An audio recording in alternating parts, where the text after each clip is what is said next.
Քրեական վարույթի շրջանակում հարցաքննվել է Հովանավանքի հոգևոր հովիվ Տեր Արամ Քահանա Ասատրյանը, հայտնում են քննչական կոմիտեից։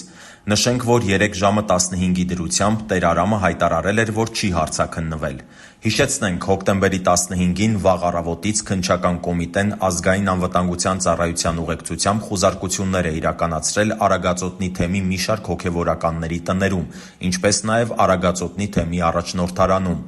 3 անձ, այդ թվում թեմի առաջնորդ Մկրտիչ եպիսկոպոս Պռոշյանը ձերբակալվել են։ Սրբազանն այսօր կալանավորվել է։ Արագածոտնի թեմի առաջնորդը ամենայն հայոց կաթողիկոս Գարեգին II քրոջ որդին է։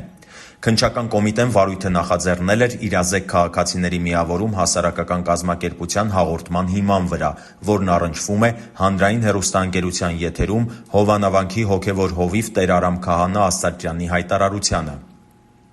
Քահանան ասել էր, որ 2021 թվականի ընդդիմության ցույցերին մասնակցել է ոչ իր ցանկությամբ, այլ վերադասի հրահանգով։ Համարելով, որ հանրահավաքին մասնակցելու պարտադրանքը քրեական օրենսգրքով նախատեսված արարք է, իրազեկ քաղաքացիների միավորումը խնդրել էր քննել այն։